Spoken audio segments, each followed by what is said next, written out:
Welcome to the Rebekah Panepinto Project. Today, I'm very excited to host a new friend named Michelle. Michelle is a high-performing and visionary leader who shapes and reshapes the retail industry with her leading innovations and designing new ways for customers to discover and shop.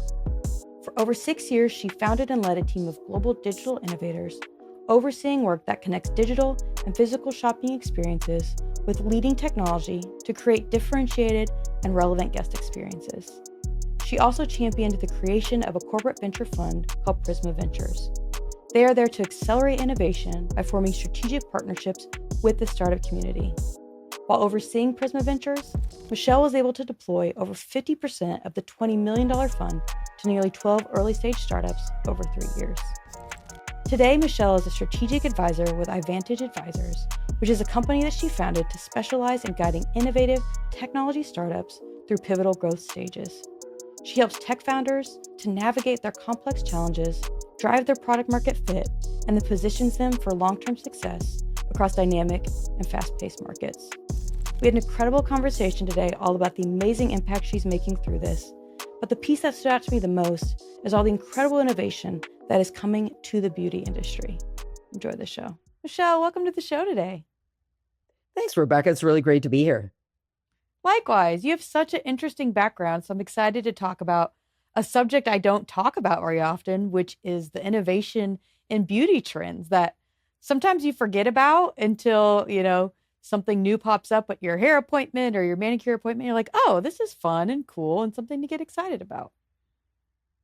Yep. Well, in the beauty industry, it is a fun industry. I was in it for close to 13 years. But it's so closely tied to entertainment, fashion, that it's definitely a fun place to be. Yeah. Yeah. So most of your career, you've been with Ulta, which is awesome, and got to help with their Prisma Ventures, getting them off the ground, helping startups, where today you serve a lot of startups across the beauty industry. I'm curious, as you've made this transition from, a big retailer in the beauty space to getting to now see, basically front row seat to what new startups are doing, who maybe are a little more agile, able to react faster.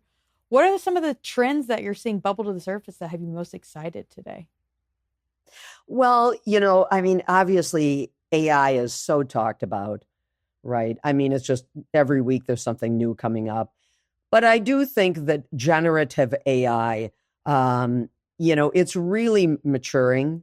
While there are still just kind of a plethora of different solutions that are emerging, I think there's a couple of things that we will see very soon that will kind of transform the digital channels. Specifically, I think we'll see more of a conversational approach to, looking for products, learning about products.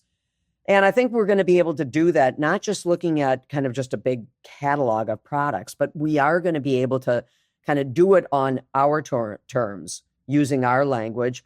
And I think the results of the conversation are going to be much more relevant to what you're really trying to figure out. Well, if there was ever an industry that I don't see struggling to still have a physical component, it is the beauty industry, because us women have, very personal relationships with our beauty providers. And we look forward to that mini therapy session that comes with a hair appointment or a manicure appointment. So physical, I think, is still going to continue to be super impactful when it comes to a beauty journey overall. Where have you seen some innovation around that, taking it from, strictly maybe a more of an AI experience or virtual experience to tying it back into digital and maybe driving people back into store locations? Yeah. And I think you're exactly right. When I was with Ulta and being in the beauty industry, one of the things that we always talked about is the fact that people like to sample. The beauty enthusiast, as we would say, they really like to sample products. And while you can do that through technology, you can do that virtually. There's nothing quite like going into the store, touching, feeling it, putting it on. And so we always really found that having a physical store presence for beauty, that it's super important. You want to be with your friends. You want to be kind of trying things on. And so there's no doubt about the fact that the stores, that oftentimes, no different than other retailers, you might be searching and exploring.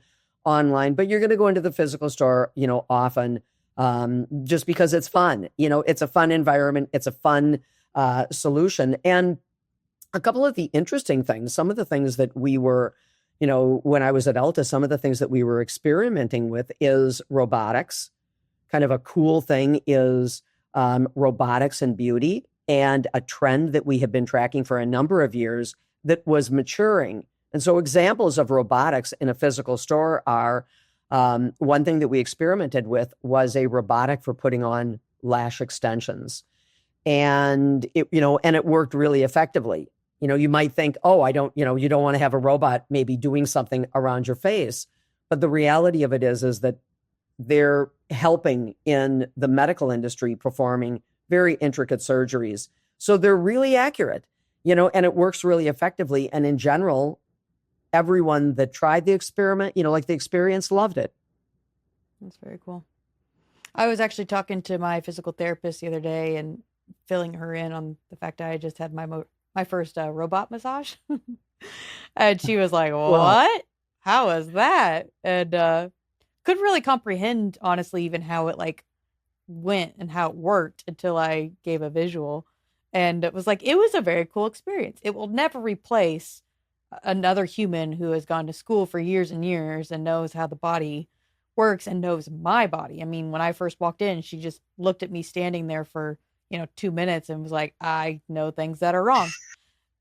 That's just not going to be replaced. But augmenting, oh my gosh, it's amazing. I can't get over there all the time. And so this robot being able to help, accelerate any kind of therapy or massage that I need every once in a while is great. So I think it's there more as an augmentation tool than a replacement tool, to help these folks scale. Because you think of beauty providers, that's a hard to scale business. Well, and you're exactly right. That one of the things that we found, right, is that while the robotic can do a lash extension in less time, but then it just really allows that service, beauty service expert to be able to do more of them.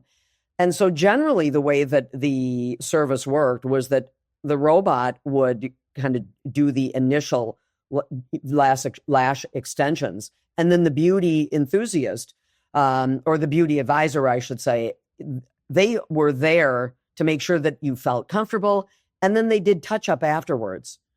So there definitely is, it's a combination. It's not like it's just the robot performing the lash extension, that there is a really nice connection between, the human and the technology being able to perform something that ultimately is more accurate.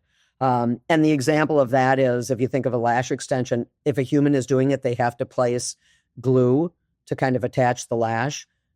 It can't possibly be that they're going to make all of those glue drops really the exact same proportion. And the robot can do that. So you get kind of a layer of accuracy there, but it's not that, again, maybe you want a little bit of a fuller look. So the expert is there to help, even make the the experience better. I think to your point earlier too, of wanting to come in and have this in-person, playful, try things on experience is something that will be hard to replace with robotics too. Like coming in to sample the new colors and get somebody's take on, hey, you'd look great with X, Y, Z. So much different coming from a person than a robot, being pretty stiff. Yeah, you'd look great in purple. Exactly. Okay, cool. A compliment doesn't land the same. Right. Well, the other thing, another thing that we were trying kind of in the space and was robotics for doing manicures. And similarly, is it going to replace, you going to the corner every week to get your nails done? There's going to be a group of customers that for sure they're going to continue to do that. But maybe if you're inside of a store and you're looking at some products, you're having your hair done, is it something that you can that you can do, make more efficient use of the time while you're getting your hair cut, do a simple, kind of quickly get your nails done at the same time, so there's probably some set of customer who needs a little bit of extra time, and it will work for that group, almost, a little bit of multitasking, in beauty where they can do a few things at once. And to your point, If it's less time, hopefully less expensive, something like that. Maybe it allows you to try on more colors, have one color one week, go in, in the next couple of weeks to change the color, et cetera. So, but nonetheless, I do think that in the physical store, the use of technology, there's a lot of things that are emerging that I think will make an in-store experience, both physically and digitally, right, that will really change the way that we, experience products, learn about products, and hopefully make it a lot more fun. I mean, you think about all these fancy dryers now for your nails to dry, shellac or gel faster. I'm sure when those first came on the market, all these, nail salons are like, oh man, we just lost time, and time is money. And the reality is all it did was accelerate the experience. Instead of going to sit in the dryer for 20 minutes before I leave, I'm ready to go as soon as we're done. And they actually get the next customer that much sooner. So at first it may Right. seem like threat or oh my gosh, what are we doing? What are all these manicures going to do when, robots are doing people's nails? No, I just don't see it that way.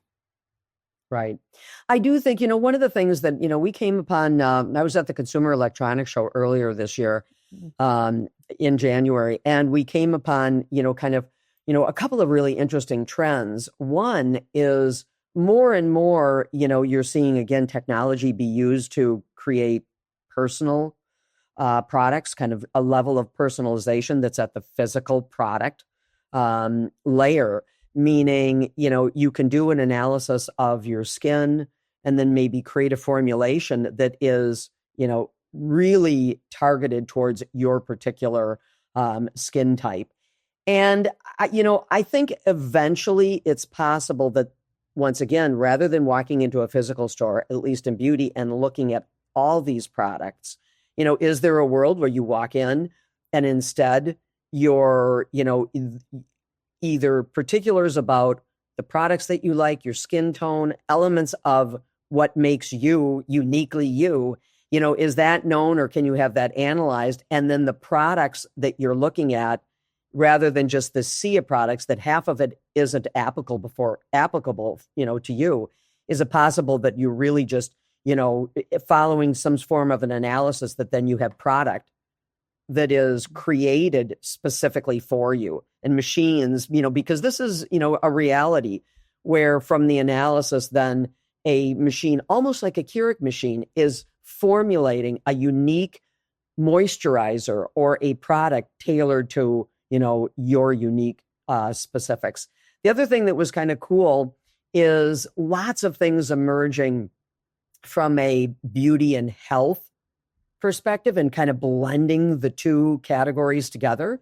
And things, kind of think about wearables and all the things that a wearable knows about you. I've got the ring too, Yeah. right? And once you begin, getting even more information, kind of the inner beauty, there's a lot of things that, that you can recommend, create by knowing both kind of everything about you externally, but then also internally.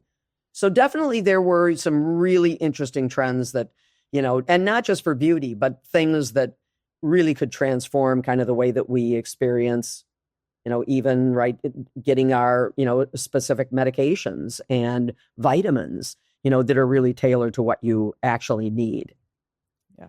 Well, and the body, I mean, it tells no lie sometimes, to a fault. I would love it if when my Aura ring instead says my resilience is down, it also were to suggest, hey, like maybe this under eye cream, maybe do XYZ, maybe up your vitamin D moisturizer, etc. Because it all communicates. And I'm sure there's an element of where it could take a photo of you, fresh face in the morning and have some understanding of hydration levels and things that you need to put on your skin, which is your biggest organ, to then help Right. with what's going on internally. Yeah. And, the other thing is that more and more, people experiencing beauty, the age of people that are, like their initial age of when do they really interact with some form of category, it's just getting younger and younger. Used to be that maybe it was in between, 15 and 21. now, in fact, like generally what you'll find in the industry is that the age group of people experiencing, and not just bath products, but specifically the skin category being one, that age group is now 8 to 13. And so when you think about that, like an 8-year-old or a 10-year-old really were, like beginning to think about their skin, one of the things that we always kind of, thought about was, how about some capability for journaling your skin? And you might not use it every week. Your skin's not going to change every week, but depending upon, where you're at in your life, there certainly could be things that if you did do an analysis, one day, and then you did it a week later, or you did it on a periodic basis, right? Could there be a capability where something is tracking where your skin was at, kind of what changed, and then made recommendations as what could be preventative recommendations, regularly moisturize or stay out of the sun. Something where, you could actually track and learn how well your skin was doing over time. Now, I want your take on an element of, I think, what comes into brand loyalty that probably can make or break a brand, and that is the whole influencer world of it all. When you've got, Hailey Bieber slapping her name on something, and Kim Kardashian, where does that play into, one, integrity in product development, and two, into the consumer really making a decision when they're in their store of who they want to do business with? So, in beauty, the social channels are just huge. Absolutely huge. I mean, I think, and I kind of forget, but, if you look at the total number of videos that are, made, it's something like beauty's got to be, certainly the top 10, probably the top 5, if as a group, the number of people that are making how-to videos, tutorials, talking about their, hauls, their beauty hauls and the products that they bought. I mean, it's just, there's an unbelievable amount of user-generated content, specifically in beauty. So, absolutely for sure, that is changing in retail. Where people go, like who the authority is on things, is changing. Not that the well-known person, not that that's not important. There has to be a blend. You need to use some paid social influencers. That's good. That's obviously still people are probably listening to Taylor, and the NFL benefited, right, from her being interested in football. So, having kind of well-known influencers, that's a part of the strategy for sure. But I think more and more what's emerging is that it is, the person next door. It's your friends, your family, kind of the average person that really is influencing what we buy, how we learn about things. So that's fundamentally kind of changed, a lot of the way that people, really decide to make a purchasing decision. It really is about, what does someone like me think about, something that I'm going to buy, whether it's a beauty product or, a new jacket, or an appliance for that matter. And so from an influencer perspective, more and more it's becoming important to have a blend of both, paid influencers and then, influencers that are just really good at what they do at the category. People that just really have a passion for beauty or food or travel or whatever. And so what the trend that I've seen is that the influencer program itself be, more of a, be a combination of homegrown, use your own people. If you're in retail, you've got a ton of expertise in your physical stores. Those are people that know the products they love, whatever the category is, most recently for me, beauty, they're probably some of your best influencers, the people within your own physical stores, because they know so much about their category. They love the category. And so I think having a program where it is, what we're seeing is kind of where it's a blend of almost a level of authenticity from people that are there every day. They're working it. It's, what's putting food on the table. That's super important, is that you basically have a program that is a blend of external, internal, just authenticity, as well as kind of the hype and the excitement of, the big names. So I think it's, really important to kind of look internal. Who do you have that's passionate and can actually provide, a voice of the people will even trust more so. When I think of like as a young girl coming into, the age where you start exploring makeup, the people that have the most influence on that a lot of time are like aunts, mother-daughter relationship, and yeah, your girlfriends. So as brands play into that and it be a part of what your circle is doing and your circle is able to share this and maybe they incentivize, the just everyday girl next door to be a brand ambassador of sorts to whatever the product is, that can really move the needle for getting people into a brand and getting people committed to a brand because it came to them through a very authentic, tight circle of people they trust and they want to be like. Right. You're exactly right.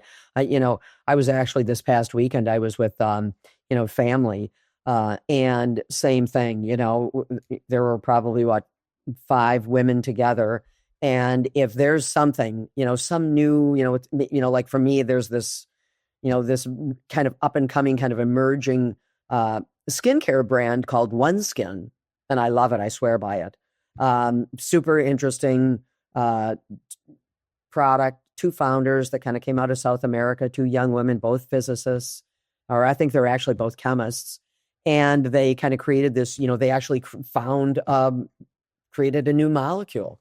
And it has some really interesting elements like the moisturizer. And I have to admit, it's like, I swear by it. Well, if you get excited about something, right, you're going to share that, your experience. And oftentimes people are going to, if they think that it's working or that it's effective, they're going to give it a try. So you're right. Well, you think of the Rodan and Fields of the world, the Mary Kays, like that's all their business was built on is, facials at your neighbor's house. Like it's wild. And they've sustained themselves. So something to it. Right. We've all done manicures, right? We've all been, whatever, if you're together and people are going to do, we're doing manicures or, working on each other's hair. Back in the day, it's like my sister braided my hair. Believe it or not, I had kind of longer hair at one point in time. So, but you're right. All of those things, I can remember my mother colored her hair, and, generally how are you going to get the back of your, to get the back and get everything perfectly the right tone. Sometimes you need help. So it's definitely, a lot of times it's a group experience and people are all kind of weighing in and like having fun together. Yeah. Now, out of your service at Ulta and Prisma Ventures, you've now gone on to be a startup advisor, helping all kinds of beauty startups in the world today. I'm curious, as you've been doing that, consulting with these entrepreneurs who have some exciting technology to bring to market, who is standing out as the next, mover and shaker to really take a piece of the industry and drive it forward? Well, it's interesting, right? There are so many, right? There's so, particularly kind of in the tech realm, there are so many, little startups that are emerging. I mean, they're just kind of unbelievable. There is, like one of the ones that had approached me very early on when I decided to, to just kind of go back to my roots where I came from. I came from an entrepreneurial family. My first job was with a startup, and I love, I love the optimism.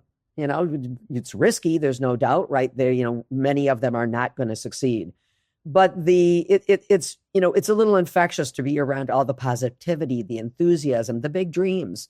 It's fun, fun while it lasts, and some of them, hopefully, right? Many of them will hit a home run, and then if you're along for that ride, that's awesome, or really can help them get to that point. There was one that reached out to me pretty early. The little startup is called eStreamly, and they have a pretty unique live shopping platform. It's kind of interesting, right? When I was at Ulta, we almost kind of had live shopping experimentation fatigue. We tried so many different, shoppable video platforms, and they all worked great technically. But in the US, it just doesn't seem like it really has caught on yet. I mean, certainly everybody's watching TikTok, watching YouTube, but the level of using video to sell and really engage, like other places of the world, in Asia, I mean, this is a way that people are shopping, is they're actually, not necessarily just going to a digitized catalog, but they're going to, a very engaging experience where they can chat and hang out and talk about, kind of watch somebody, telling you about beauty. I think so. What I think is cool about this particular startup is that live shopping platform. I think it's coming. Once again, if you listen to the retail industry, some people are saying that 2026 will be the year of video. We'll see. I mean, I think it will be a component more so of the way that we shop soon. Probably in the next couple of years for sure. And I think one of the things that they do that's kind of novel is when a live is happening, they can broadcast it kind of simultaneously, or they multicast the live to any channel. So the live can be broadcast on whatever your favorite channel is. It can be TikTok, it can be Instagram, Meta, as well as your brand site. You can get a link and you can watch the video inside of an SMS. So anyone can kind of watch it wherever they want to. They can engage with the video, but then the conversation about that live is brought together into kind of a single administration panel. So people are having a conversation, and the conversation is coming back, across all these platforms into a single place. And so it's a one-threaded conversation, but you're watching it wherever whatever is your favorite platform. So I think that's cool. I think that's a way to really streamline how you manage, the live itself. I think that is something that if you're going to go big into video, makes sense to me. Makes a lot of sense that rather, that if you think that everybody's going to watch it on your brand site or they're going to watch it in, a specific place, I don't think that's necessarily true. And I think it's kind of cool. Why not have them experience it where they want to? The other thing that they're doing that's kind of cool is they'll certainly, in addition to the live, they kind of allow you to ramp up your level of sophistication with video. Meaning if you're not ready for the, live video and shoppable live video, you can certainly take recorded video, make that shoppable. But what they do is they'll take your content and actually help you produce additional content from one piece of content. So they'll optimize it using generative AI. They will create snippets of the video, and then they'll deploy that into the different social channels, where it makes sense. So instead of maybe watching a 60-second video, maybe it's a 15-second, splice in platforms like Snapchat, and Snap or text for that matter. So they'll kind of optimize for the different social channels, and then you get the link to this different optimized, piece of what was originally one piece of content maybe becomes, 10 or a dozen, but then it's optimized for email, text, wherever it's appropriate. If you want to watch a longer version of it, in YouTube, you can. So I think that's cool. I think that, I think it's long overdue. The use of video. I remember when I was at Ulta, we, believe it or not, like in 2013, we had shoppable videos long before they were in, and frankly, it was too early. Now we have, YouTube been around for a bit, still doing great. TikTok's fabulous, right? So I think video will have its day in the sun. I think a company like eStreamly, there are others. I think that they're leveraging generative AI, to do some really creative things with video. And I think they're onto something. Well, Michelle, you've had a super interesting career, and then you're at the forefront of what's going on in the startup world, talking to entrepreneurs every day. So I'm curious, throughout all of that, what has been the guiding principle that you've lived by to be successful in business? Yeah, great, great question. one of the things that I, that I would say, that really has, really helped me along the way, never hurt me, is being curious. I think the curiosity, I love to learn new things. I ask a lot of questions. Sometimes people think maybe the questions are like I'm challenging, right? So for sure, right, you need to engage in a very healthy, great way. So communication is super important. Communication is key.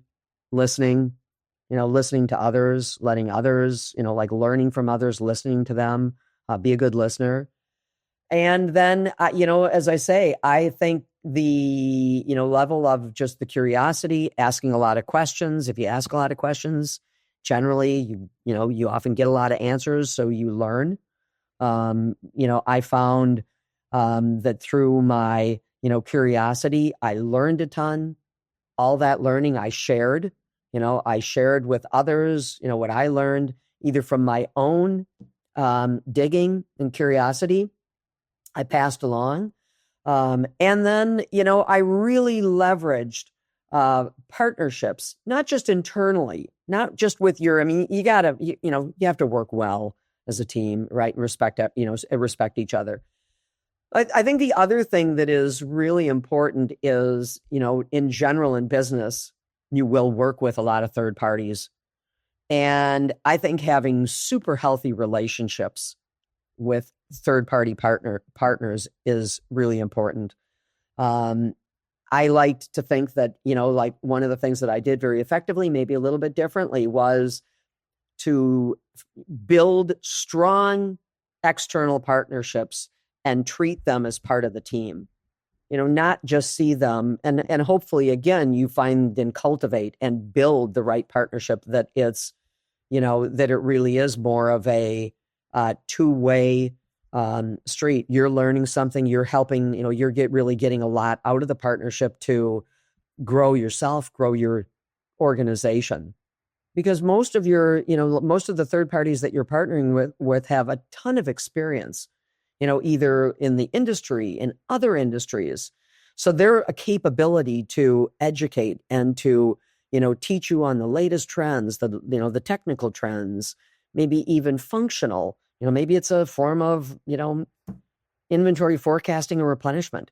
They've seen a lot and they've got so much to offer that I think that, really building strong partnerships with a few key, third parties. And again, like to see them as partners and a part of your team. That's always really benefited me in my career. And I thought that, not only did I build strong partnerships and built a huge network internally, that followed me and helped me along the way in my career, but a lot of the support came from relationships and partnerships that were outside of, the immediate company that I worked with. And so I think that's huge. Rebekah, I'd probably say, I don't think it's wrong to be curious. I think asking a lot of questions and learning, you learn a ton, then you're able to even help and educate, upward, your peers below, and then developing key relationships and specifically kind of growing those relationships into partnerships was really super beneficial. Amazing. Well, Michelle, it's been so great to get to know you more throughout this episode today. And I'm super excited to watch you hopefully guide the next beauty unicorn startup to success. So keep making an impact out there. We're excited to see the next big thing you do. Thanks a lot, Rebekah. I really appreciate it. It was great chatting with you. We'll talk again soon. All right. Sounds good.